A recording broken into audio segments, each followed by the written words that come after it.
Rada by som teraz odozdala slovo pánovi Milanovi Uhríkovi. Ďakujem, dobrý večer prajem. Kolega Andrej predo mnou porozprával o nejakých pilieroch hodnôt, na ktorých stojí naša strana, na ktorých stojí naše rozhodovanie. A hovoril takisto aj o médiách, ako sa zaujímajú len o to, čo sa stane, a to zobrazovanie reality médiami, aké strašne je skreslené a vždy naklonené nejakej idei. My máme s tým Banskobystrickom samosprávnom kraji svoje bohaté skúsenosti. Možno ste postrehli pred pol rokom zhruba takú kauzu, týkala sa divadla Štúdio Tanca. Bola to situácia, kedy Marian Kotleba ako župan stopol dotáciu pre jedno banskobystrické divadlo.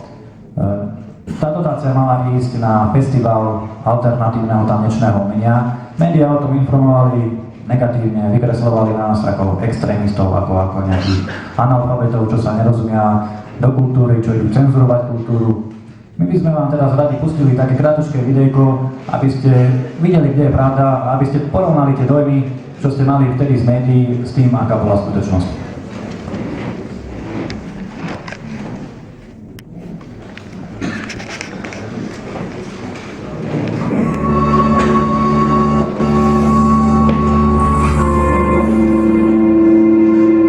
Toto je jedno z vystúpení Banskobystrického zoskupenia. Jedinečné profesionálne tanečné divadlo je trňom v oku Banskobystrického župana. Spravte si názor sami na to, že či je takéto niečo pre našu spoločnosť prospešné, alebo naopak, či to vedie k veciam, ktoré majú napríklad na mládež nie celkom pozitívny vplyv.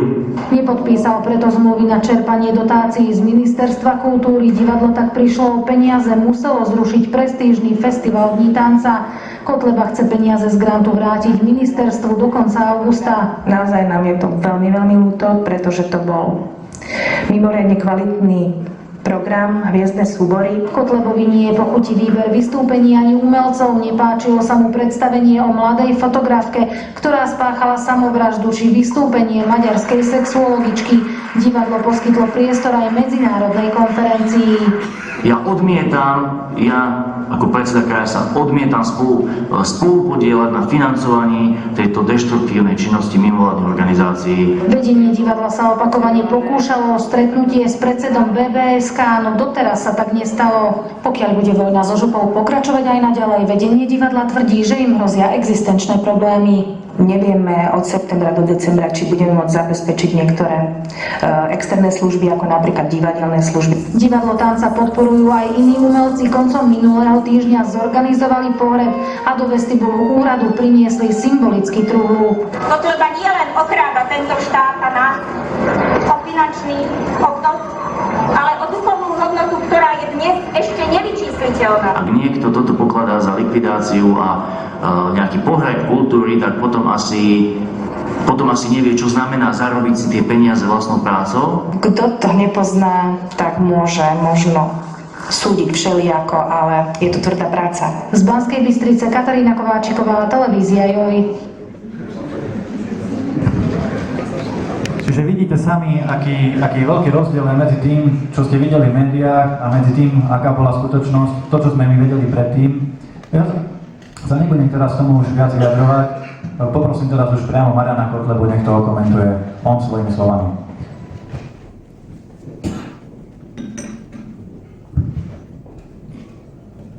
Tak ešte raz dobrý večer do Žiliny. Ja som veľmi rád, že sa tu stretávame v takomto hojnom počte. Aj napriek tomu, že vám neponúkame Desmod, že vám neponúkame ani lacné párky po záruke, ani guláš, len jediné, čo vám ponúkame na tých našich stretnutiach a aj na toto stretnutí tu v Žiline, je pravda a informácie, ktoré sa nemáte šancu dozvedieť z médií, pretože aj pred chvíľkou ste mohli vidieť, že úplne niečo iné je v médiách a tá skutočnosť býva na míle vzdialená tomu, ako to naozaj je. Ja nebudem dnes veľmi dlho rozprávať, pretože musím ísť do Bratislavy, do TA3, kde po 2 rokoch sa obráčili ma zavolať do živého televízneho vysielania, takže budem rád, ak si pozriete tú debatu, ktorá tam bude. Dúfam, že ten moderátor bude aspoň trošku normálny, lebo ten Markíze som sa musel veľmi držať. Tak to mal za úlohu. Viete veľmi dobre, že vzťah Markízy ku mne je veľmi vrúcný, takisto aj môj Markíze. A preto teda musím využiť tú príležitosť dnes v tej teatri, takže 21:30 vás všetkých pozývam. No a dnes len veľmi stručné teda z mojej strany, ešte predtým, kým prejdem k našim cieľom. Toto, čo ste mohli pred chvíľkou vidieť, nechcem to nazvať divadlo, lebo to divadlo nie je, to je chliev.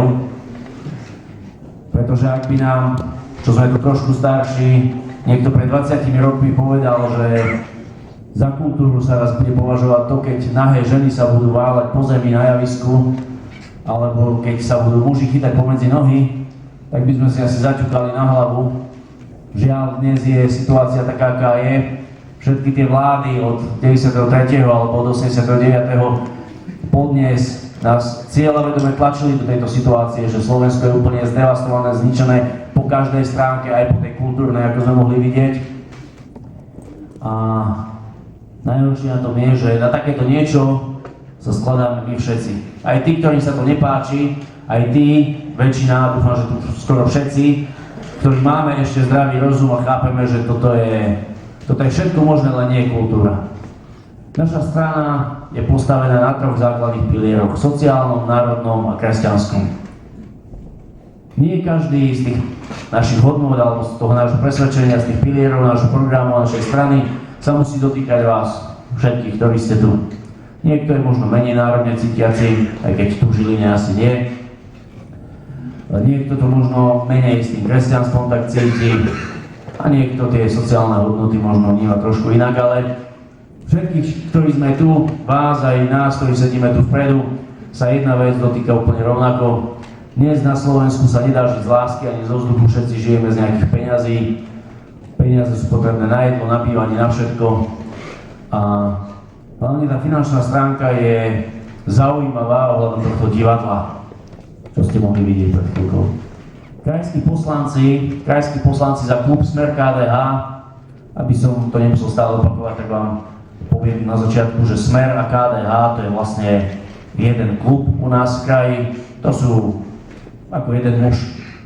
Takže Smer KDH tomuto kvázi divadlu odhlasovali ročný rozpočet vo výške viac ako 160 000 eur. 5 miliónov slovenských korún na takýto chliev. 5 miliónov korún aj z vašich daní, pretože krajský rozpočet je vo veľkej miere plnený zo štátneho rozpočtu a na ten štátny rozpočet sa skladáme všetci. Všetci. A oni, Smer KDH, schválili takéto niečo. To znamená, ak budete poznať niekoho, alebo poznáte niekoho, kto chce voliť Smer, alebo kto chce voliť KDH, nech sa páči, treba vám to pustiť. Nech sa najprv ide s predstaviteľmi týchto strán pochytať pomedzi nohy a potom ich môžu voliť. Pretože žiadna normálna strana by na takéto niečo peniaze dať nemohla. Ja ako župan som proti tomu bojoval, koľko sa dalo. Žiaľ, Smer KDH má väčšinu v našom zastupiteľstve, prelomili moje veto a peniaze natvrdo dali. Čiže keď počúvate z úst predstaviteľov vládnej strany alebo vlády, že na to nie sú peniaze, tak vždy si uvedomte, že na takéto veci peniaze sú. Lebo dnes je to celé pomýlené. Dnes sú tie priority úplne naopak. A o tom je naša strana. My nechceme nič iné. My naozaj nechceme nič iné, len dve veci. Aby konečne znova na Slovensku bol poriadok a spravodlivosť. Taká normálna sedliacka, čo každý si poviete, toto je správne, takto by to malo byť. A aby zákon začal platiť pre všetkých rovnako. Pre cigánov rovnako ako pre bielých, pre zbohatlíkov, privatizérov, zlodejov z vlády, rovnako ako pre normálnych ľudí, ktorí sa živia svojim buď malým, stredným podnikaním, alebo ako zamestnanci svojimi rukami, svojou hlavou a žijú z nejakej výplaty. Nič iné nechceme, len aby zákon začal pre všetkých platiť rovnako. A preto sme extrémisti, fašisti, Môžete si doplniť, čo len chcete, čo na nás v médiách dajú. A ten dvojitý meter neplatí len dnes na bežných občanov, ale aj na politické strany a na výsledky našej práce. O nás ste mohli počuť iba v zlom. Vo všetkých médií iba v zlom. Dobrom nič. Výsledky práce žiadne. Nikto vám nepovedal, že po 2 rokoch, odkedy som nastúpil do úradu, je Banskobystrický samosprávny kraj s najlepšou finančnou kondíciou zo všetkých samosprávnych krajov. Za 2 roky sme dokázali uhradiť skoro všetky záväzky, ktoré nám nechalo bývalé smerácké vedenie a okrem toho znížiť dlh voči bankám o viac ako 12 miliónov eur. To ste asi nikde v Markíze, Jojke, Teatrojke.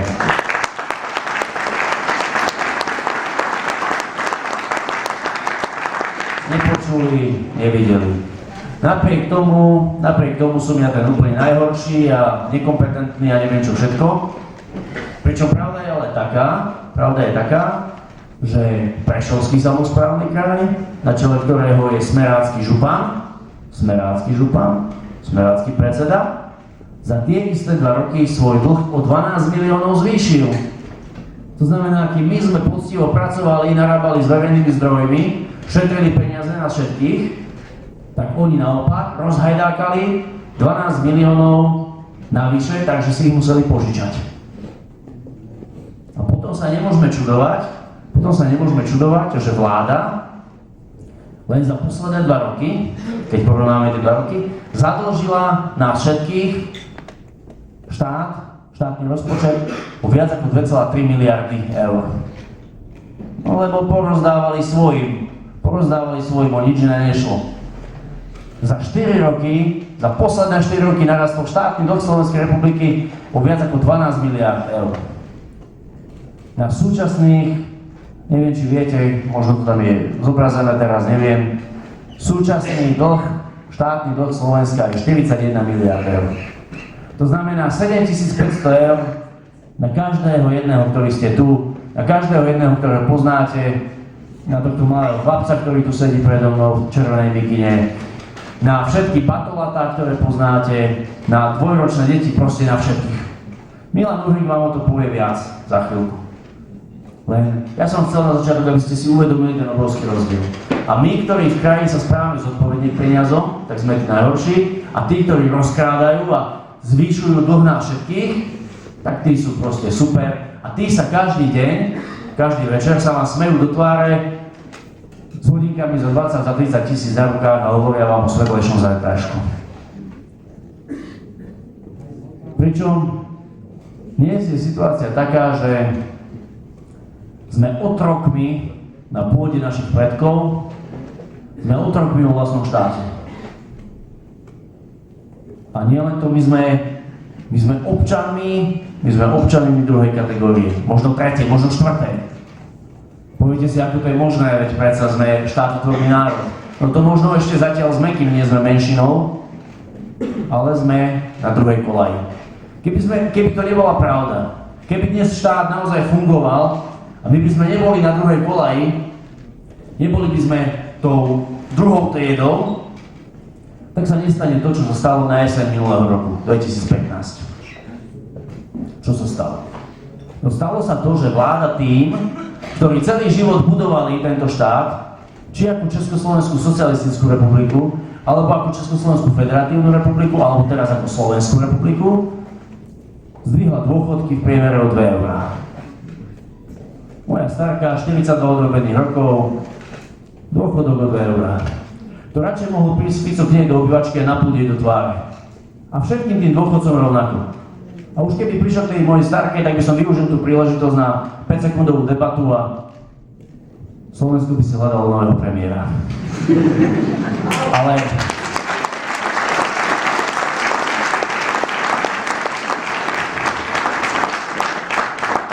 Ale nie to som chcel povedať, lebo dúfam, že teda po voľbách si budeme hľadať nového premiéra spoločne.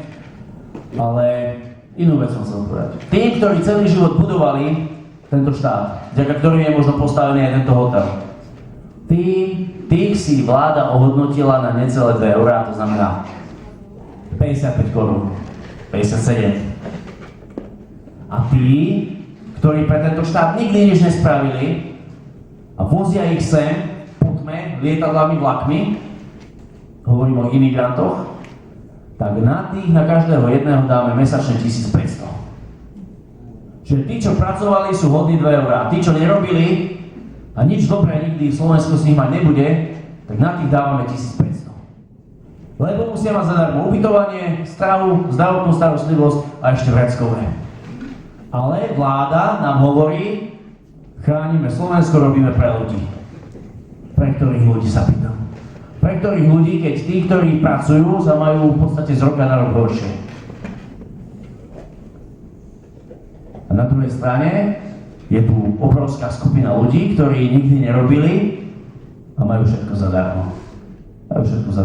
Či sú to tí imigranti, ktorých je čoraz viac, len v Gabčíkove už je viac ako 600. Najnovšie posily boli dovezené do Humenného, chystá sa nový tábor v Nitre, Malacka, neviem kde všade ešte, ale máme tu ešte obrovskú skupinu cigánskych príživníkov, ktorí sú taktiež pred nami v tomto štáte. Pretože, jednoduchý príklad, vy si platíte odvody zo svojej mzdy, zo svojho podnikania. Idete k doktorovi, za všetko si musíte doplatiť. Za všetko. A ten, ktorý si nikdy žiadne odvody neplatil, tak ten príde a má všetko zadarmo. Ja sa pýtam, kde je tu nejaká spravodlivosť v tomto štáte? Dokedy sa chceme iba pozerať do zeme a myslieť si, že sa to nejako zlepší, že bude lepšie, že už to predsa nemôže dlho takto trvať. Keď nad tým porozmýšľate, tak si uvedomíte, že ak sa nič zásadné nezmení, tak to bude už len horšie. A tú potrebu radikálnej zmeny už priznali aj na ministerstve financií pred 2 alebo 3 týždňami, kedy povedali, že ak do 10 rokov Slovensko niečo nespraví so svojou ekonomikou, tak nás čaká štátny bankrot.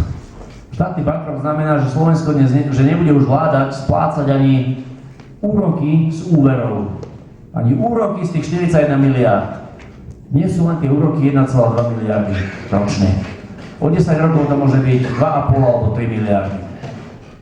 A potom naozaj už budeme otrokmi v našej zničenej krajine, lebo prídu zahraniční bankári a zoberú si, čo budú chcieť. A nikto sa jej nepostaví. Lebo štát už dnes nefunguje. A ja už naozaj iba veľmi skrátke vám chcem povedať, že s tým Slovenskom je to dnes naozaj veľmi zlé a my sme tu dnes preto, lebo si uvedomujeme, v ľudovej strane naše Slovensko si veľmi jasne uvedomujeme, že nadávaním doma pred televízorom sa nič nezmení.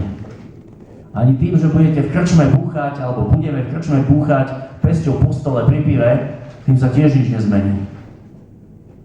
Jediná cesta, ktorou môžeme zmeniť ešte veci, ktorou môžeme zachrániť Slovensku, sú tie voľby. Preto sme tu, preto sa snažíme chodiť nielen pred voľbami, ale celý čas po Slovensku a otvárať ľuďom oči. Pretože my nechceme byť tí, ktorí sa raz budú hanbiť a pozerať sa od hanby do zeme, keď sa naše deti, naši vnúci spýtajú: oco, mama, starý otec, stará mama, čo ste spravili preto, aby sme vo vlastnom štáte neboli menšinou? Čo ste spravili preto, aby si tu zahraničné korporácie a banky nezobrali všetko? Našu prírodu, ktorú nám Boh dal, ktorú nám dal takú, že máme najkrajšiu krajinu na svete. Čo ste spravili preto, aby Háve neznásilnila moju sestru?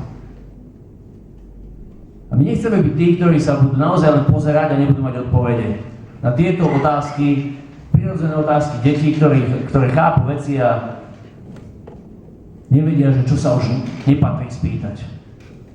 A keď sledujete tú situáciu, ktorá je dnes v Európe, už sa nehrá o fazulky. Už sa hrá o prežitie národov, o prežitie Európy.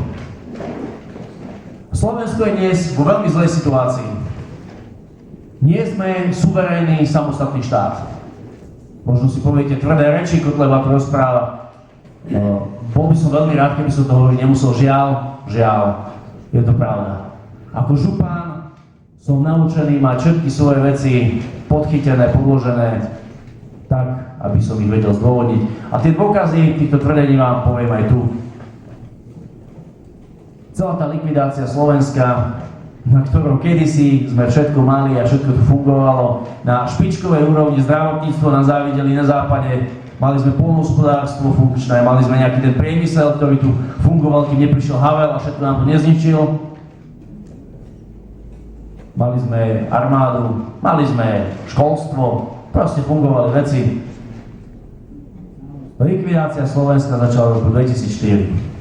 Po tom nešťastnom vstupe do Európskej únie. Najprv nám vraveli, že nie sme ekonomicky rozvinutí, potom, že nie sme dostatočne demokratickí. A možno si pamätáte, čo bol Zlatý Klinec, keď nám povedali, že ak chceme vstúpiť do EÚ, musíme odstaviť druhý blok jadrovej elektrárne Jaslovské Bohunice, do ktorej sme dali vtedy do rekonštrukcie viac ako 20 miliárd slovenských korún. A tá elektráreň mohla fungovať v pohode ešte 15-20 rokov. Zradná vláda to spravila, normálna vláda by to nikdy spraviť nemohla.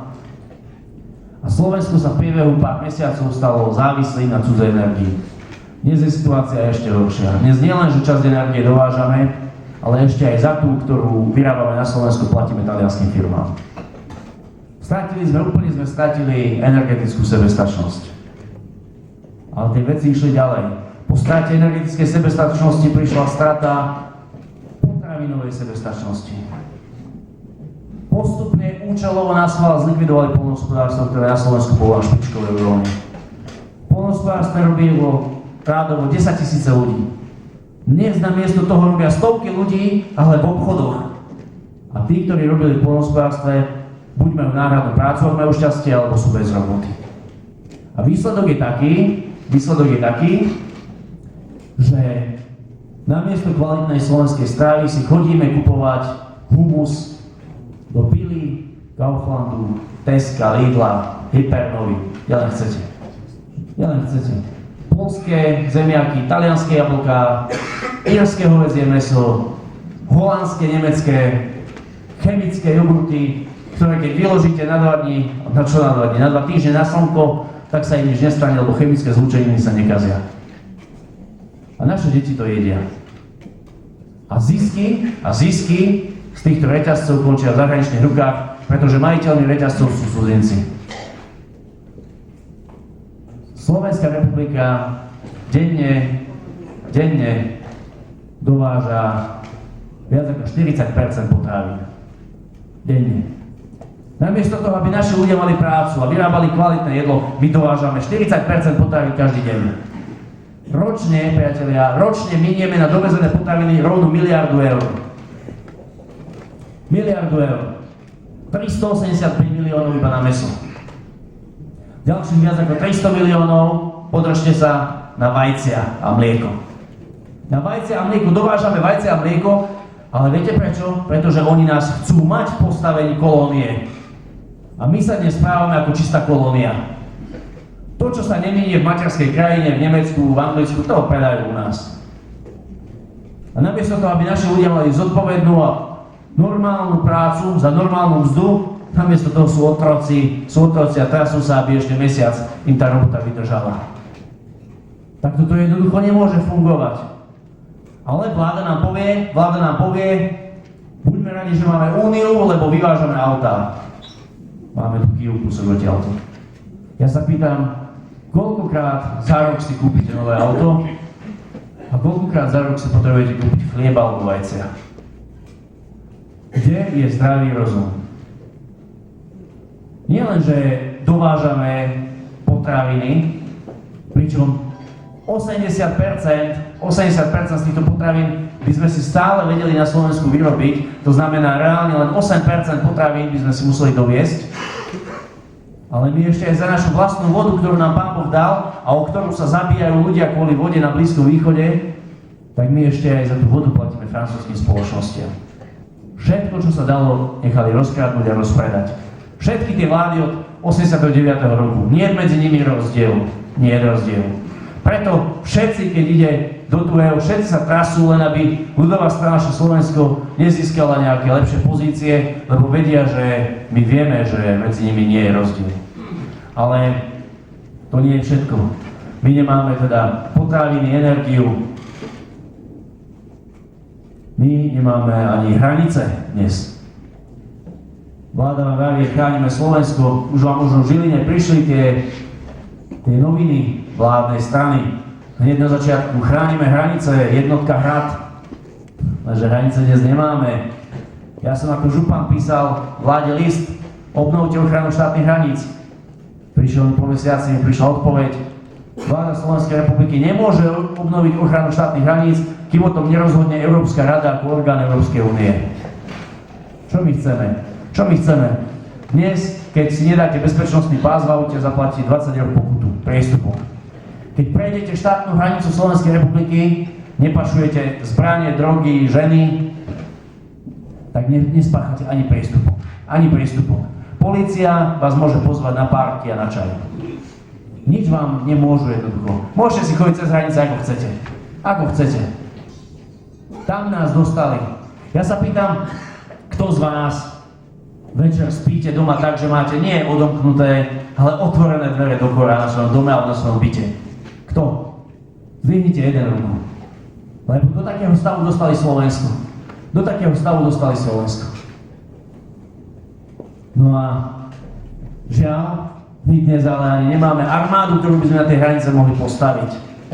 Takedy špičková armáda Československá a potom Slovenská sa zmenila na ozbrojené síly Slovenskej republiky. Pár žoldnierov, ktorí keby k niečomu prišlo, ako prvý by išli na penku. Jediné, čo vedia, je chrániť americké zadky na misiách kade-tade po svete a robiť zo seba náhradné terče. Nič viac, nič viac, nič viac. Prišli sme o všetky znaky suverénnej krajiny. Ale viete, kedy nám dali ten povestný posledný klinec do truhly našej štátnosti, do truhly našej suverenity a samostatnosti? V roku 2009. Čo sa stalo v roku 2009? Prijali sme euro s veľkou slávou.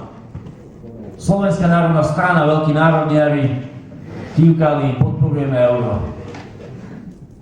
Pritom prechodom na euro nás nielen všetkých oklamali a podviedli, ale nás hlavne všetkých brutálne okradli.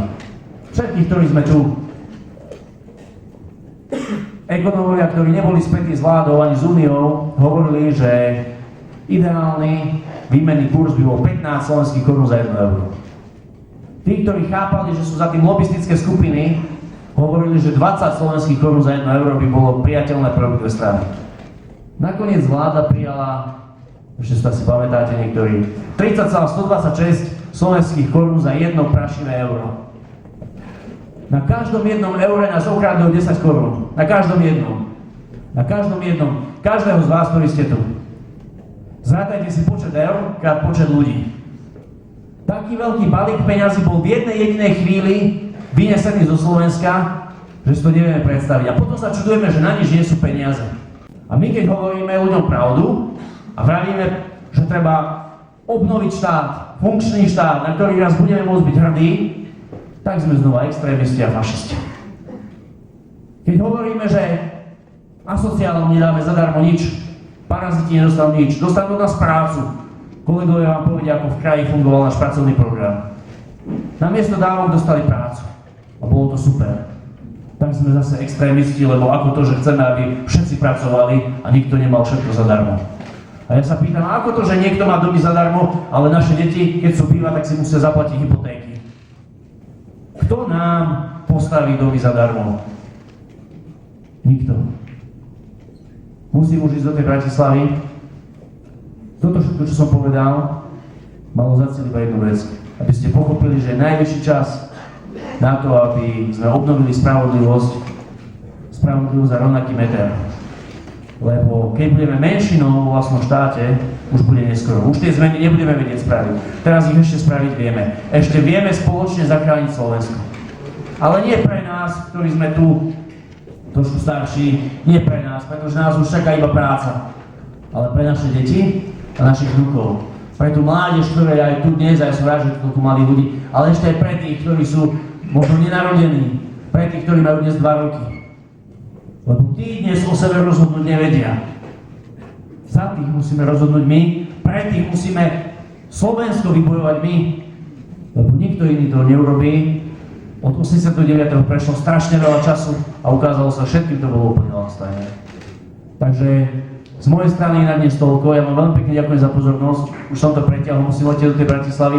Držte palce v teatrojke a budem rád, keď budete tam spolu so mnou. Ďakujem pekne, dovidenia.